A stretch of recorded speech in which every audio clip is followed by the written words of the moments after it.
L'île Rodrigue, une petite île perdue au cœur de l'océan Indien. Une eau bleu turquoise à perte de vue. D'une superficie de 108 km², l'île est entourée d'un lagon d'environ 200 km². Un lagon ceinturé par un récif corallien. Un récif corallien qui regorge d'animaux aquatiques. Le récif corallien joue un rôle primordial dans la survie de nombreuses espèces, dont la race humaine.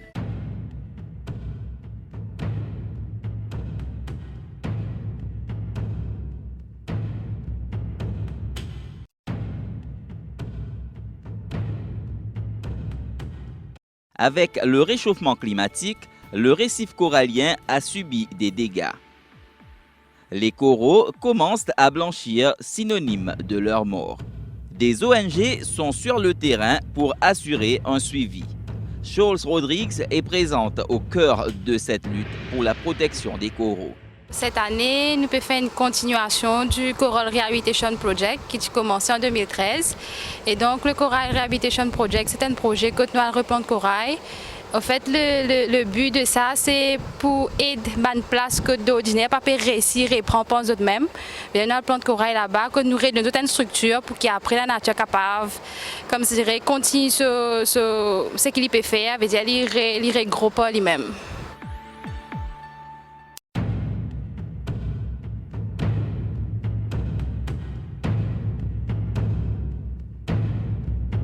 Le récif corail de Rodrigue est assez divers parce qu'il dépend de région, il dépend de région, dépend de température, dépend de conditions climatiques. Chaque corail peut évoluer dans une région, mais au niveau de nous, nous avons plus de corail dur, c'est-à-dire de brain corals, de corail massif, nous avons de foliose, nous avons de corail branchi, c'est-à-dire de acropora, et nous avons aussi de tabulaire. Et ça ban corail là, donc c'est ban corail qui ont toujours évolué à un certain rythme, à une certaine vitesse. Justement, nous trouvons un récif là, mais des fois, est-ce que quand c'était les temps, qui ça ban corail là, propre, vous êtes grandi, vous êtes constitué, ça ban un récif là, tout ça. Corail, s'il gagne toutes les conditions nécessaires, il prend 10 à 14 cm par an. Donc, 10 à 14 cm, nous sommes capables de calculer. Je veux dire, pour nous gagner un récif qui est vraiment assez grand, il prend beaucoup d'années. C'est pour ça qu'il nous besoin justement protéger, mais aussi essayer de réhabiliter aussi. Protéger le récif est une action essentielle qui devrait mobiliser toute la population rodriguaise. Tout d'abord, nous avons une île qui est entourée avec la mer, mais avec un lagon. Donc, qui fait nous lagon, c'est justement ça, récif corallien là. Et c'est pas pour dire que la population rodriguaise, tout le temps, il dépend de la mer. Donc, nous récif corallien, il comme un habitat pour les poissons. Et les poissons, on connaît qui Rodrigues, nous avons poissons, donc nous avons poissons. Et puis aussi, comment dire, les écotouristes. Nous avons beaucoup de touristes qui ont fait plonger, qui ont fait snorkeling justement pour trouver la biodiversité de Rodrigues. L'île compte des pêcheurs artisanaux, des piqueurs d'ourites ainsi que des pêcheurs hors lagon. Ils sont au total plus d'1 millier enregistrés auprès des autorités comme pêcheurs professionnels, alors que la population rodriguaise était d'un peu plus de 43 000 personnes en 2019. Les prises dépendent souvent de la qualité et l'état de santé des coraux. En 2018, 605 tonnes de pieuvres et 1250 tonnes d'autres poissons ont été pêchés du lagon de l'île.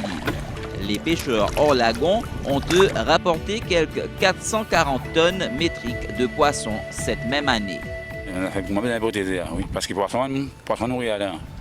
C'est un peu Dakar.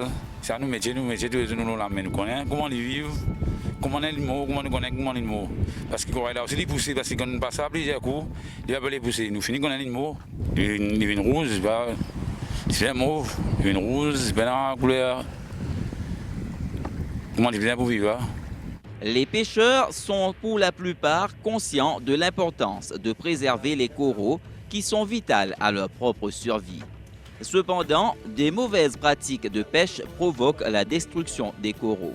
Marchant dans le lagon à marée basse à la recherche des pieuvres, les piqueurs d'ourites détruisent souvent les coraux en les piétinant.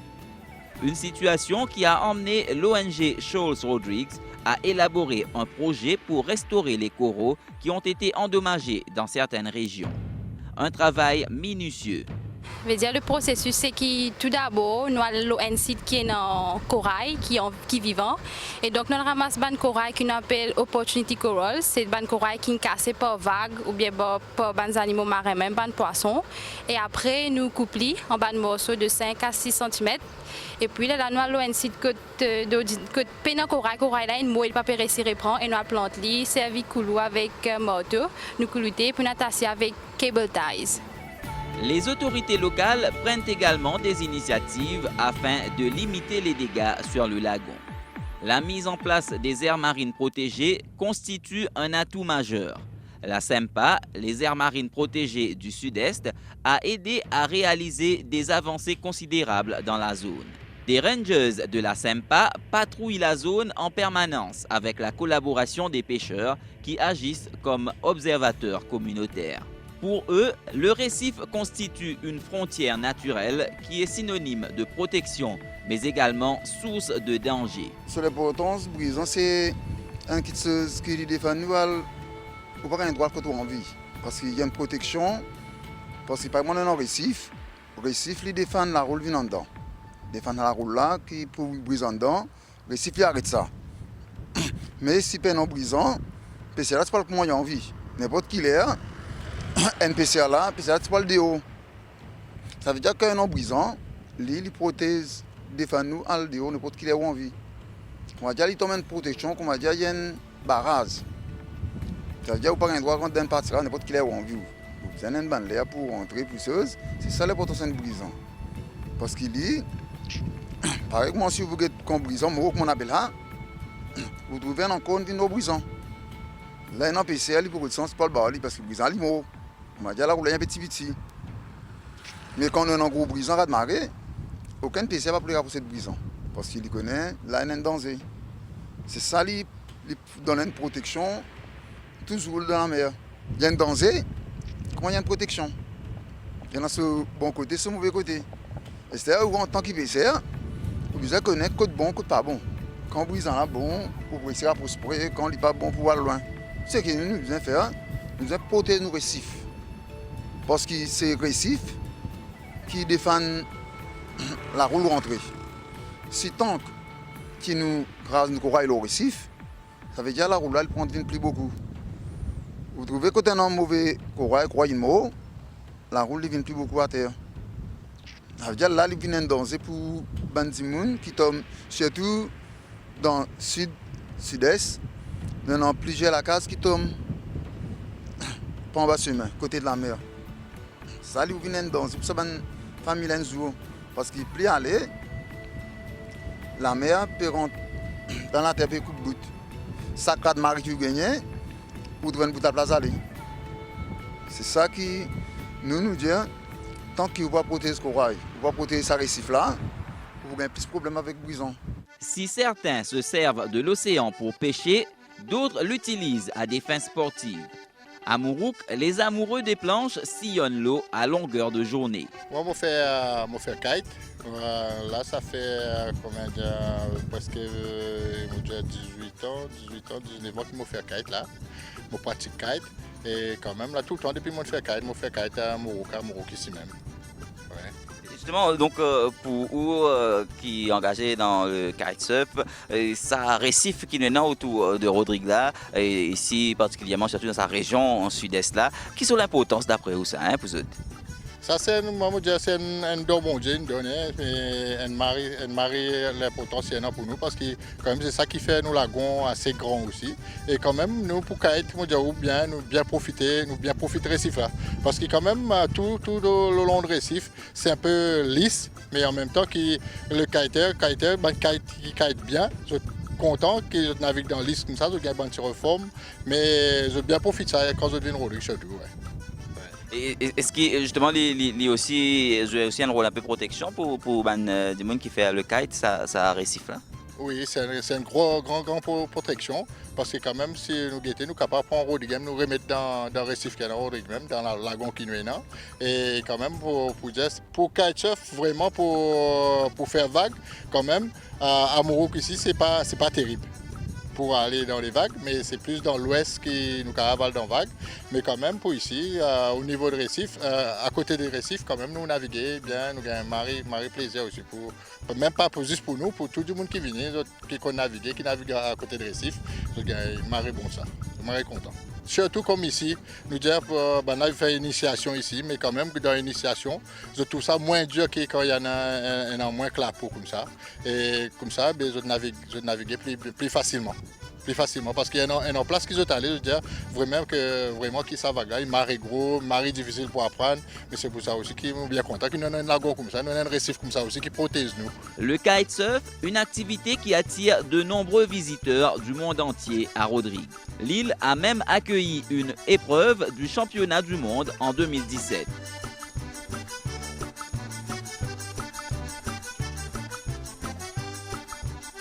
Le secteur touristique continue à progresser dans l'île. Le nombre d'arrivées est en hausse constante depuis ces 5 dernières années, avec une moyenne de 76 000 visiteurs par année pour ces 3 dernières années. Pour les opérateurs de ce secteur, l'océan et sa barrière de corail constituent un atout commercial. Nous, la mer, d'abord, qui est autour de nous, avec ce barrière corallien qui est énorme, d'abord, il espère nous un petit peu un côté sécurité. Parce que sa barrière-là, d'abord, il protège nous de bonnes espèces envahissantes de l'extérieur, de bonnes marées hautes. Par exemple, si nous prenons l'exemple de la Réunion qui paie une bonne barrière récif corallien qui fait sur les tous ces îles, il y a quand même la présence des requins qui est autour, tandis que nous, avec le récif corallien, il quand même ni rassure nous qu'il n'y a pas de gros requins qui rentrent à l'intérieur et qui est capable d'éventuellement créer des problèmes. Je vois surtout sur le plan touristique, que des étrangers qui viennent ici, je toujours posé la question, est-ce qu'il y a un requin à l'intérieur? On nous rassure à ceux qui paient un requin à l'intérieur, de sentir être rassurés, qu'ils se passent un bon moment. Donc nous, sur le plan touristique, c'est que ça la mer là, il y a pour nous beaucoup parce que les gens qui viennent de l'étranger, surtout les viennent des îles et en profitent de la mer. De la mer, de sur la plage, de sur une zone côtière et éventuellement de la mer pour capable faire une sortie, on a fait une petite la traîne, on a fait une petite la voile, on a un peu pique-nique, on a l'eau île. Alors c'est tout un ensemble, c'est que ça la mer là, c'est un atout pour nous et que nous devons faire tout maintenant pour préserver, pour qu'il reste ce cachet naturel avec moins de pollution possible, moins d'érosion et que ça, il peut quand même créer pour nous un outil formidable pour le travail sur le plan touristique. Est-ce qu'il nous est capable de dire quelque part que le récif est aussi un atout par rapport à l'activité touristique? Ah oui, c'est sûr, comme on dit, la mer là, pour nous, est vraiment essentiel. Les sorties en terre pour les randonnées et tout, il n'y a pas de souci. Mais une bonne partie des touristes qui viennent à Rodrigue, c'est surtout les quand même gagner accès à la mer là. Parce que c'est la mer là qui invite à venir à Rodrigue pour capable de découvrir quand même la beauté. Et ce qui beaucoup de remontées d'informations qui nous gagnent, c'est que nous, la mer ici n'est pas polluée. Parce que nous sommes dans l'usine, nous sommes dans de gros porteurs de produits qui pour rentrer dans la mer. Et que je compte aussi quand même que le mélange de couleurs qu'il y a à l'intérieur de ça, la mer là, le bleu turquoise, le bleu marine, le bleu vert, et qui quand même crée cette nuance-là qui banane, je compte ça, parce que je pas tout ça que de l'endroit que je te dis. Les diverses initiatives pour protéger le récif portent leurs fruits selon les différents acteurs. L'état des coraux semble s'être stabilisé. Il y en a 50% qui est correct. Je vais dire la moitié. Parce qu'on va avoir un récif qui vit partout. Il y en a un bout, surtout si nous voulons côté brisant gros qui nous gagne beaucoup d'oursins. Quand les oursins là, mangent tout corail là. Et plus beaucoup ici, il y en a beaucoup piqueurs qui nous en beaucoup de pique à pied qui mangent dans des lots. Mais quand on peut piquer à pied, on mange dans des lots croise corail. Mais seulement pour défendre parce que c'est le moyen il y en a. Parce que quand marée sec, bah tout va arriver, tu es obligé de marcher.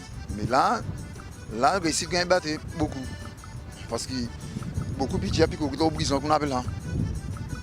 C'est ça qui fait dépendre de l'endroit. Dans l'endroit où gagne côté dans corail là, il dit. Je vois que c'est fait non, mais quand nous disons dans corail ensemble, ça a beaucoup cassé.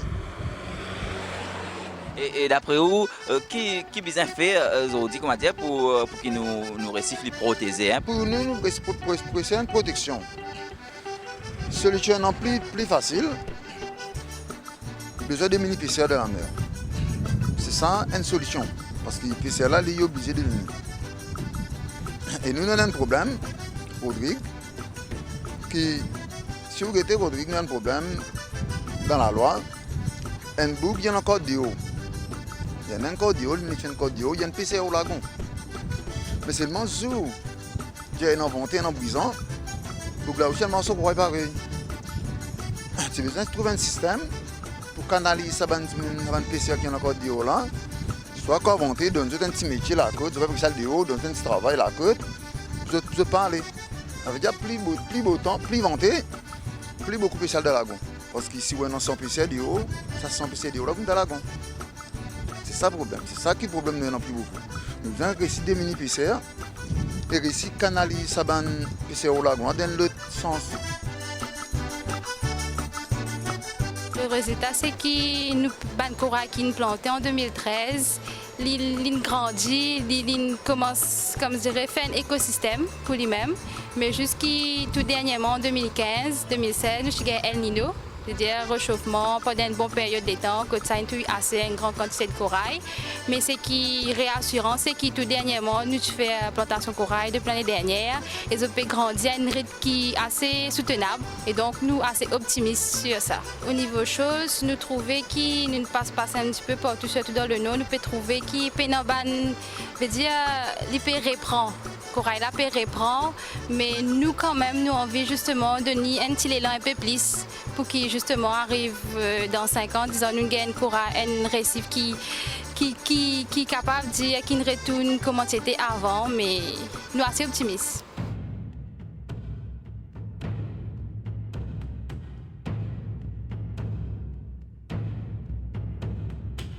Pour la rubrique Écho d'ailleurs, cette semaine, direction la Guinée pour faire le point sur la formation des pêcheurs, avec un reportage d'Abdoulaye Diallo de la télévision guinéenne.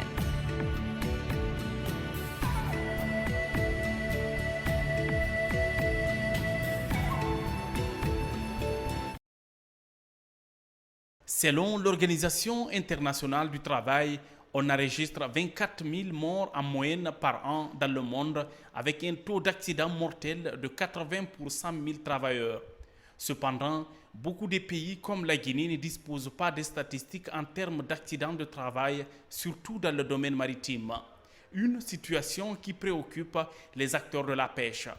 Au port de pêche artisanal de Kapuru, par exemple, les pêcheurs apprennent les dispositions à prendre en matière de sécurité en mer.